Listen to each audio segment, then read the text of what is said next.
السلام علیکم قدرمندو، زه یم اکرام الله صدیقی او دا ټیم کې تاسو ګورئ شب قدر میډیا سنټر.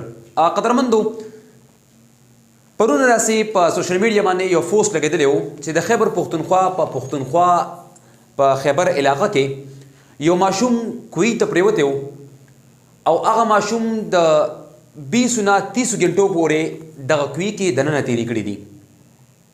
د بده مرغه دغه ماشوم د دغه کوی نه راونوتو او هغه ماشوم چې کوم دی خپلو وارثو ته یعنی مور پلار ته د ړه ټوکړه حواله نه شوله. اوس دا د چا غفلت کیدی شي؟ دا د انتظامی غفلت دی او که نه دا د دغه خیبر پښتونخوا چې کوم موجوده حکومت دی د هغې غفلت دی.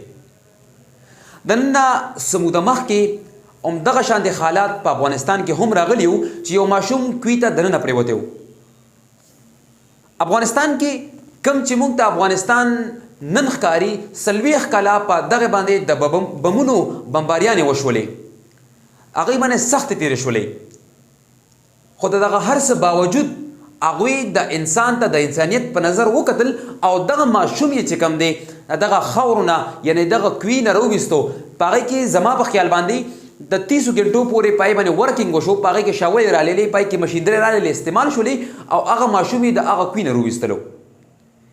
نن دغه حالات په پاکستان کې د یو ماشوم کورنۍ په پښتونخوا کې په پښتنو په کور کې دغه سچویشن هم کریټ شوی دی او بیا دغه ماشوم په دغه خاوره کې همدغه کوي کې دفن کیږي.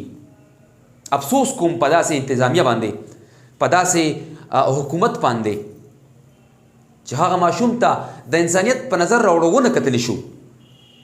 ولې د څه کمی دی؟ ماشینونه نشته دی یا داسې څه وسایل نشته دی چې دغه کوي به کنده نشي او د دغې نه ماشوم پرې راونځي. هغوی سره د انسان د انسانیت دومره قدر دی چې هغوی د دغه خاورې نه دغه ماشوم روباسي د دغه کوي نه. او نن هغه ملک چې د اټم بم سهولیات ورسره شته دی، هر قسمه سهولیات ورسره موجود دي، خو د انسان قدر نشته دی. که چېرې د انسان قدر وي دغه ماشوم به نن د دغې دپاره به کنده شوې وه او دغې یو ورځ نه 2 ورځې نه 3 ورځې به لګېدلې وي، خو دغه ماشوم به راوتی و او دغه د ړه ټوکړه چې کومه ده دغه به مور پلار ته حواله شوې وه. دغه ماشوم نن چې کوم دی په دغه کوي په کم بور کې چې لاندې پرېوتی دی په دغه کې هغه دفن شو. افسوس کوم په دغه انتظامیه او په دغه صوبایي حکومت باندې.